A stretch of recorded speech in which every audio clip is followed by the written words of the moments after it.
മധുരത്തിന്റെ recipe ആയിട്ട് ചെയ്യാൻ വേണ്ടിയിട്ട് പോണത്. അപ്പോൾ ഇന്ന് നമ്മൾ ഉണ്ടാക്കുന്നത് പുഡിംഗാണ് ഉണ്ടാക്കുന്നത്. പുഡിങ്ങിന്റെ വീഡിയോ ഞാൻ ചെയ്തിട്ട് ഇപ്പോൾ കുറേ നാളായിട്ടുണ്ട്. അപ്പോൾ ഇന്ന് നമ്മൾ ഉണ്ടാക്കുന്നത് ബ്രെഡ് വെച്ചിട്ട് ഭയങ്കര സിമ്പിളായിട്ട് റെഡിയാക്കിയിട്ട് എടുക്കാൻ വേണ്ടി പറ്റുന്ന ഒരു പുഡിംഗാണ് ചെയ്യാൻ വേണ്ടിയിട്ട് പോകുന്നത്. അപ്പോൾ നിങ്ങളെല്ലാവരും ട്രൈ ചെയ്ത് നോക്കിയിട്ട് ഫീഡ്ബാക്ക് പറയാൻ വേണ്ടിയിട്ട് മറക്കരുത്. പിന്നെ വീഡിയോ ഇഷ്ടമാണെന്ന് വെച്ചിട്ടുണ്ടെങ്കിൽ വീഡിയോയുടെ അടിയിൽ ലൈക്ക് ചെയ്യുക, കമൻറ്റ്സ് ചെയ്യുക, നിങ്ങളുടെ ഫ്രണ്ട്സിനും ഷെയർ ചെയ്യാൻ വേണ്ടിയിട്ട് മറക്കരുത് കേട്ടോ. പിന്നെ ലാസ്റ്റ് അപ്ലോഡ് ചെയ്തിട്ടുണ്ടായിരുന്നത് ഉരുളക്കിഴങ്ങ് നല്ല മൊരിച്ചിട്ട് നല്ല ക്രിസ്പി ആയിട്ട് വറുത്തിട്ട് എടുക്കണ റെസിപ്പി ചെയ്തിട്ടുണ്ടായിരുന്നു. നിങ്ങൾ കുറേ പേരൊക്കെ ട്രൈ ചെയ്ത് നോക്കിയിട്ട് നല്ല ടേസ്റ്റ് ഉണ്ടായിരുന്നു, നല്ല ക്രിസ്പി ആയിട്ടാണ് ഇരിക്കുന്നതെന്നൊക്കെ പറഞ്ഞിട്ടുണ്ടായിരുന്നു. അപ്പോൾ ആ വീഡിയോ കാണാത്തവരുണ്ടെന്ന് വെച്ചിട്ടുണ്ടെങ്കിൽ വീഡിയോ കണ്ടു നോക്കാം, ട്രൈ ചെയ്ത് നോക്കാനും മറക്കരുത്. പിന്നെ നിങ്ങളെല്ലാവരും സുഖമായിട്ടിരിക്കുമെന്ന് വിചാരിക്കണോ. ഇവിടെ ഞങ്ങൾ സുഖമായിട്ടിരിക്കണോ. ഇവിടെ ഇപ്പോൾ തണുപ്പായിരുന്നു, തണുപ്പ് മാറിയിട്ട് ഇപ്പോൾ ചൂടായി തുടങ്ങിയിട്ടുണ്ട്. പച്ചക്കറികളൊക്കെ നട്ടിട്ടുണ്ട്. ഞാൻ എൻ്റെ വീഡിയോ അപ്ലോഡ് ചെയ്തിട്ടുണ്ടായിരുന്നില്ലേ ലാസ്റ്റ് വീക്ക്. അങ്ങനെയൊക്കെ പോകണം ഇവിടുത്തെ വിശേഷങ്ങൾ. പിന്നെ ഇവിടെ പഴയതുപോലെ തന്നെ കടയിലൊക്കെ അത്യാവശ്യം ആൾക്കാരൊക്കെ പോകുന്നുണ്ട്. അല്ലാണ്ട് അങ്ങനെ ആൾക്കാരങ്ങനെ പുറത്തേക്കൊന്നും പോകണില്ല. ഇവിടെ ബാക്കിയുള്ളതൊക്കെയും ക്ലോസ് ചെയ്തേക്കാണ്. മാളുകൾ അതൊന്നും തുറക്കണമെന്നില്ല. അത്യാവശ്യം ഭക്ഷണ സാധനങ്ങളുടെ കടകൾ മാത്രമേ തുറന്നിട്ടുള്ളൂ.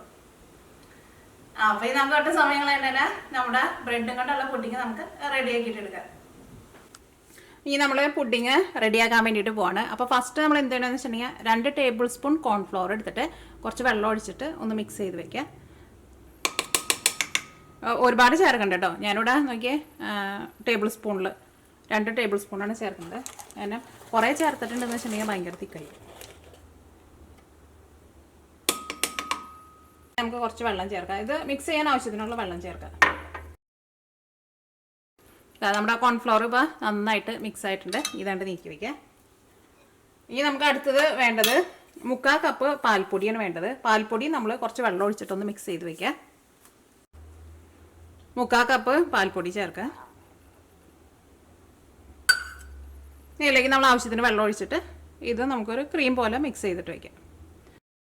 ഇനിയിപ്പോൾ നിങ്ങളുടെ അടുത്ത് പാൽപ്പൊടി ഇല്ലയെന്ന് വെച്ചിട്ടുണ്ടെങ്കിൽ എന്ത് ചെയ്യണമെന്ന് വെച്ചിട്ടുണ്ടെങ്കിൽ ഇത് നമ്മൾ റെഡിയാക്കാൻ വേണ്ടിയിട്ട് ഇപ്പോൾ നമ്മൾ 2 കപ്പ് പാലിന് എടുക്കുന്നത്. അപ്പോൾ പാൽപ്പൊടി ഇല്ലയെന്ന് വെച്ചിട്ടുണ്ടെങ്കിൽ നിങ്ങൾ 3 കപ്പ് പാലെടുത്തിട്ട് അതിൽ 1 കപ്പ് വറ്റിച്ചിട്ട് 2 കപ്പായിട്ട് എടുക്കണം.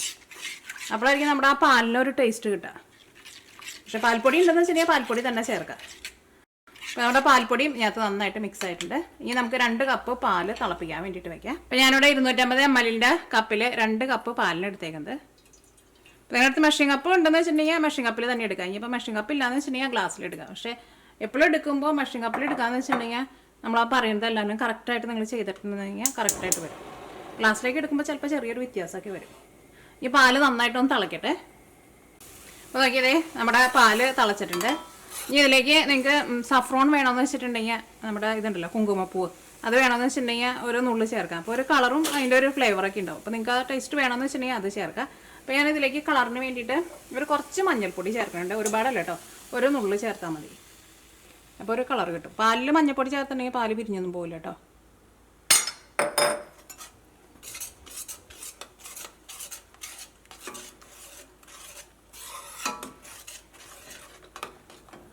ഇനി നമുക്ക് തീ പതുക്കെ ഒന്ന് കുറച്ച് വയ്ക്കാം.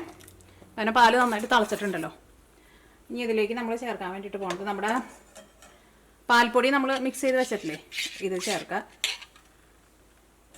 അങ്ങനെ കുറേശ്ശെ ചേർത്ത് ഇങ്ങനെ ഇളക്കി കൊടുക്കുക. അപ്പോൾ നിങ്ങളുടെ അടുത്ത് കോൺഫ്ലോർ ഇല്ലയെന്ന് വെച്ചിട്ടുണ്ടെങ്കിൽ കോൺഫ്ലോറിന് പകരം മൈദ ചേർത്താലും കുഴപ്പമില്ല. ഇനി ഇതിലേക്ക് നമുക്ക് 3/4 കപ്പ് പഞ്ചസാര ചേർക്കുക. ഇനി ഇത് നന്നായിട്ടൊന്ന് തിളയ്ക്കണം കേട്ടോ. നന്നായിട്ടൊന്ന് തിളച്ച് കഴിഞ്ഞിട്ട് വേണം ഇതിലേക്ക് നമ്മളിവിടെ കോൺഫ്ലോർ മിക്സ് ചെയ്ത് വെച്ചിട്ടില്ലേ അത് ചേർക്കാൻ വേണ്ടിയിട്ട്. ഈ പാത്രത്തിൻ്റെ ഇതിൻ്റെ സൈഡിലൊക്കെ പിടിക്കുന്നുണ്ടെന്ന് വെച്ചിട്ടുണ്ടെങ്കിൽ ഒക്കെയാണ് വിടിയിച്ചെടുത്തോട്ടോ. ഇത് മരത്തിൻ്റെ തവി ഇട്ടിട്ട് നമ്മൾ ഇളക്കിയിട്ടുണ്ടെന്ന് വെച്ചിട്ടുണ്ടെങ്കിൽ ഒന്നും വിട്ടുപോരില്ല, ഒക്കെ പാത്രത്തിൻ്റെ സൈഡിൽ. അപ്പോൾ ഒന്ന് നന്നായിട്ടൊന്ന് തിളയ്ക്കണം. തിളച്ച് കഴിയുമ്പോൾ ഒരു 5 മിനിറ്റ് ഒരു മീഡിയം ഫ്ലെയിമിൽ വയ്ക്കാം. ഇനി ഇതിലേക്ക് നമ്മൾ കോൺഫ്ലോർ മിക്സ് ചെയ്ത് വെച്ചിട്ടില്ലേ അതാണ് ചേർക്കാൻ വേണ്ടിയിട്ട് പോകേണ്ടത്. അത് നമ്മൾ ലാസ്റ്റാണ് ചേർക്കാം. കാരണം ഇത് ചേർത്ത വഴിക്ക് തന്നെ നമ്മുടെ ഈ മിക്സിങ് പെട്ടെന്ന് അങ്ങോട്ട് തിക്കാവും.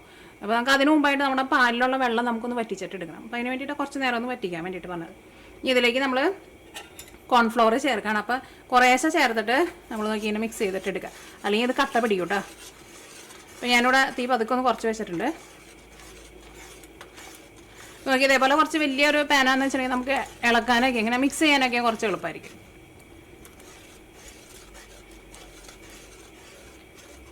ഇപ്പോൾ ചെറുതായിട്ട് അങ്ങനെ കട്ട പിടിച്ചാലും കുഴപ്പമില്ല. അത് നമുക്ക് ലാസ്റ്റ് ചൂടാറി കഴിയുമ്പോൾ മിക്സിയിലിട്ടിട്ട് ഒന്ന് വേണമെന്ന് വെച്ചിട്ടുണ്ടെങ്കിൽ ഒന്ന് കറക്കിയിട്ട് എടുക്കാം. എങ്ങാനും കട്ട പോലെ വന്നിട്ടുണ്ടെങ്കിൽ. പക്ഷേ എപ്പോഴും നമ്മൾ കുറേശ്ശെ ഒഴിക്കുക. ഇത് നോക്കി നമ്മുടെ കോൺഫ്ലവർ ഒഴിച്ച് വഴിക്കാൻ അത് തിക്കായി തുടങ്ങിയിട്ടുണ്ട്. തീ ഒട്ടും കൂട്ടി വയ്ക്കില്ലേ, ഞാനിവിടെ ലോ ഫ്ലെയിമിലാണ് വെച്ചേക്കുന്നത്. എന്നിട്ട് നിർത്താണ്ട് ഇങ്ങനെ ഇളക്കി കൊടുത്തോണ്ടിരിക്കുക. ഇതേപോലെ ഇങ്ങനെ ചെറുതായിട്ടൊന്ന് തിക്കായിട്ട് വരണം, അത് നിങ്ങൾ പ്രത്യേകം ശ്രദ്ധിക്കുക. എന്നാൽ മാത്രമേ ഇത് നമ്മൾ പുഡിങ് സെറ്റ് ചെയ്യുന്ന സമയത്ത് ഇത് നമുക്ക് തിക്കായിട്ടുള്ള ഒരു കൺസിസ്റ്റൻസി ആയിട്ട് കിട്ടുള്ളൂ. അല്ലെങ്കിൽ ഇത് ഭയങ്കര വെള്ളം പോലെ ഇരിക്കും. അപ്പോൾ എല്ലാവരും കറക്റ്റ് അളവിൽ തന്നെ എടുക്കണം കേട്ടോ. അപ്പോൾ നോക്കിയേ, ഇത് നന്നായിട്ട് തിക്കായിട്ടുണ്ട്. ഇനി ചൂടാറി കഴിഞ്ഞ് കഴിയുമ്പോൾ ഇത് ഇരുന്നിട്ട് ഒന്നും കൂടി ഒന്ന് തിക്കാവും. അപ്പോൾ ഭയങ്കര ഇങ്ങനെ കട്ട പോലെ ഇങ്ങനെ വന്നിട്ട് ഇങ്ങനെ ഫുള്ളായിട്ട് ഇങ്ങനെ ഒരുമിച്ച് കൂടിയിട്ട് ഇങ്ങനെ ഒരു കട്ട പോലെ വരില്ല, അതേപോലെ ആവാൻ വേണ്ടിയിട്ട് നിൽക്കരുത്. ഇതേപോലെ ഇങ്ങനെ നല്ല ക്രീമായി കഴിയുമ്പോൾ തന്നെ തീ ഓഫ് ചെയ്യാം. ഇനി ഇത് ചൂടാറട്ടെ കേട്ടോ. ഇനി അടുത്തത് നമ്മൾ ബട്ടറിലിട്ടിട്ട് ബ്രെഡ് നന്നായിട്ട് മുരിക്കാൻ വേണ്ടിയിട്ട് പോവാണ്. അപ്പോൾ അതിന് വേണ്ടിയിട്ട് നമ്മുടെ പാൻ നന്നായിട്ട് ചൂടായിട്ടുണ്ട്. അപ്പോൾ ഇതിലേക്ക് ബട്ടർ ചേർക്കുക. ഇനി ഞാനിവിടെ ഇതേപോലത്തെ 5 സ്ലൈസ് ബ്രെഡാണ് എടുത്തേക്കുന്നത്. ചിലപ്പോൾ നമുക്ക് 4 ആവശ്യം ഉണ്ടാവുള്ളൂ, അത് നമ്മൾ പാത്രത്തിൽ സെറ്റ് ചെയ്യുന്നതനുസരിച്ചിട്ട് ഇരിക്കും. അപ്പോൾ നമുക്കൊരു 5 എടുക്കാം. ആവശ്യം വരാമെന്ന് വെച്ചിട്ടുണ്ടെങ്കിൽ 5 എടുക്കുക, അല്ലെങ്കിൽ നമുക്ക് 4 എടുക്കുക. ഒരെണ്ണം ബാക്കിയാണെന്ന് നമുക്ക് കഴിക്കാം. അപ്പോൾ ഇത് നിങ്ങൾ ടോസ്റ്റ് ചെയ്തിട്ട് എടുക്കുമ്പോൾ ഒന്നല്ലെങ്കിൽ ബട്ടറിൽ ടോസ്റ്റ് ചെയ്യുക, അല്ലെങ്കിൽ നെയ്യിൽ ടോസ്റ്റ് ചെയ്തിട്ട് എടുക്കുക. അതിൽ രണ്ടിലും ചെയ്യുമ്പോഴായിരിക്കും നല്ല ടേസ്റ്റ് ഉണ്ടാവുക. നമുക്കറിയാമല്ലോ, ബ്രെഡ് അങ്ങനെ ടോസ്റ്റ് ചെയ്യുമ്പോഴായിരിക്കും ടേസ്റ്റ് ഉണ്ടാവുക. ഇപ്പോൾ നിങ്ങളുടെ അടുത്ത് ബട്ടർ അല്ലെങ്കിൽ നെയ്യ് ഇല്ലയെന്ന് വെച്ചിട്ടുണ്ടെങ്കിൽ സാധാരണ ഓയിലിൽ ടോസ്റ്റ് ചെയ്തിട്ട് എടുത്താലും കുഴപ്പമില്ല. പക്ഷേ ഇങ്ങനെ ചെയ്യുമ്പോഴായിരിക്കും ഒരു നല്ലൊരു ഫ്ലേവറൊക്കെ കിട്ടുക. നന്നായിട്ട് മൊരിയണം കേട്ടോ, അത് പ്രത്യേകം ശ്രദ്ധിക്കുക. ഈ ബ്രെഡ് ഇപ്പോൾ അതൊക്കെ ചെറുതായിട്ട് ഇങ്ങനെ കളറൊക്കെ മാറിയിട്ടുണ്ട്, എന്നാലും ഈ ബ്രെഡ് സോഫ്റ്റായിട്ട് ഇരിക്കണം, പക്ഷെ നന്നായിട്ട് മൊരിഞ്ഞ് വരണം. അപ്പോൾ നമ്മൾ 5 സ്ലൈസ് ബ്രെഡും ബട്ടറിലിട്ടിട്ട് നന്നായിട്ട് മൊരിയിച്ചിട്ട് എടുത്തിട്ടുണ്ട്. ഇനി ഏതാണ്ട് നീക്കി വയ്ക്കുക. ഇനി നമുക്ക് ഈ ബ്രെഡ് പഞ്ചസാര പാനിയിലൊന്ന് കുതിർത്താൻ വേണ്ടിയിട്ട് വെക്കണം. അപ്പോൾ അതിന് വേണ്ടിയിട്ട് നമുക്ക് ഇനി പഞ്ചസാര പാനി റെഡിയാക്കാം. അപ്പോൾ അതിന് വേണ്ടിയിട്ട് ഞാനിവിടെ 1/2 കപ്പ് പഞ്ചസാര എടുത്തിട്ടുണ്ട്. ഇതിലേക്ക് നമുക്ക് 3/4 കപ്പ് വെള്ളം ചേർക്കാം. ഇനി തീ ഓണാക്കുക. ഇപ്പോൾ നോക്കിയാൽ നമ്മുടെ പഞ്ചസാര പാനി റെഡി ആയിട്ടുണ്ട്. റെഡി ആയിട്ടുണ്ടോ എന്ന് അറിയുന്നത് എന്നു വെച്ചിട്ടുണ്ടെങ്കിൽ അതേപോലെ നമ്മൾ സ്പൂണിലിടുക, എന്നിട്ട് ഒന്ന് ഊതണം കേട്ടോ. ഒന്ന് ഊതിയിട്ട് നമ്മൾ കയ്യിലൊന്ന് തൊട്ട് നോക്കാം. അപ്പോൾ ഇങ്ങനെ കൈമ ഒരു മെഴുക് പോലെ നമുക്കിങ്ങനെ ഫീൽ ചെയ്യണം, അത്രയ്ക്ക് വന്നാൽ മതി. ഇങ്ങനെ നമ്മൾ കാണിക്കുമ്പോൾ ഒരു നൂൽപ്പരുവുണ്ടല്ലോ, അങ്ങനെ നൂലാവാൻ വേണ്ടിയിട്ട് നിൽക്കേണ്ട ആവശ്യമില്ല കേട്ടോ. ഒന്ന് ഇതേപോലെ ഇങ്ങനെ വന്നാൽ മതി, അത്രയ്ക്ക് ആയാൽ മതി. നമുക്ക് തീ ഓഫ് ചെയ്യാം.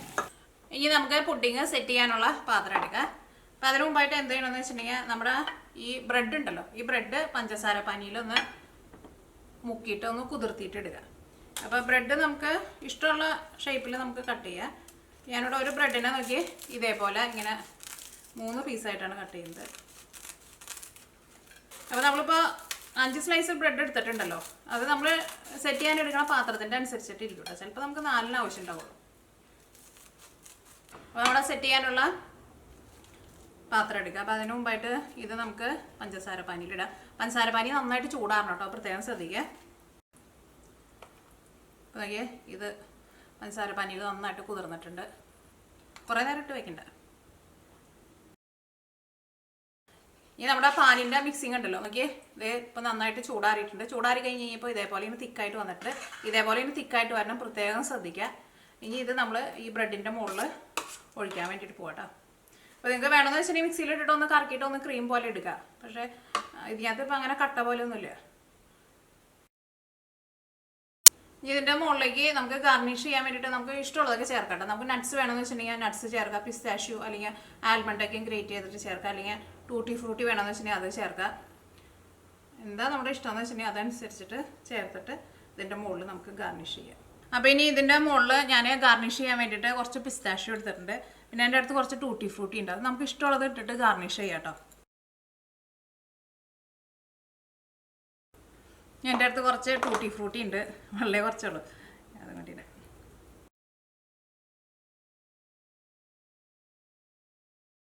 ഇത് നമുക്ക് തണുപ്പിക്കാൻ വേണ്ടിയിട്ട് ഫ്രിഡ്ജിൽ വയ്ക്കാം. അപ്പോൾ നോക്കിയാൽ നമ്മുടെ ബ്രെഡ് പുഡിങ് നന്നായിട്ട് തണുത്തിട്ടുണ്ട്. ഇനി നമുക്ക് ഒന്ന് കഴിച്ച് നോക്കാം. പിന്നെ ഇതിൻ്റെ മുകളിലേക്ക് നമ്മൾ ഈ മുകളിലായി ഫില്ലിങ് ഒഴിക്കുമ്പോഴുണ്ടല്ലോ, ഈ അടിയിൽ ശരിക്കും കവർ ചെയ്യുന്നുണ്ടോ എന്ന് നോക്കണം കേട്ടോ. അല്ലെങ്കിൽ ചിലപ്പോൾ അടിയിൽ ഇങ്ങനെ നോക്കുമ്പോൾ ചിലപ്പോൾ ഇങ്ങനെ ബ്രെഡ് കാണാൻ വേണ്ടിയിട്ട് പറ്റും. ഇതേപോലത്തെ ക്ലിയർ ആയിട്ടുള്ള പാത്രത്തിലാണെന്ന് വെച്ചിട്ടുണ്ടെങ്കിൽ അത് നിങ്ങൾ പ്രത്യേകം ശ്രദ്ധിക്കുക കേട്ടോ. അപ്പോൾ ഞാൻ കുറച്ചെടുത്തൊന്ന് കഴിച്ച് നോട്ടെ, ടേസ്റ്റ് നോക്കട്ടെ എങ്ങനെയുണ്ട് നോട്ടെ.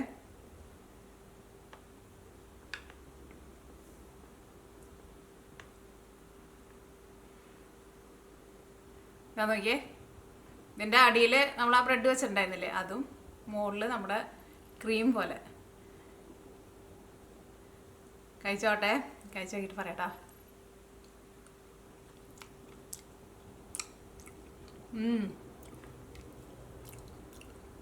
ബ്രെഡിൻ്റെ ഉള്ളിലേക്ക് ആ പഞ്ചസാര പാനിയൊക്കെ പിടിച്ചിട്ട് ബ്രെഡ് നല്ല സോഫ്റ്റ് ആയിട്ടാണ് ഇരിക്കുന്നത്.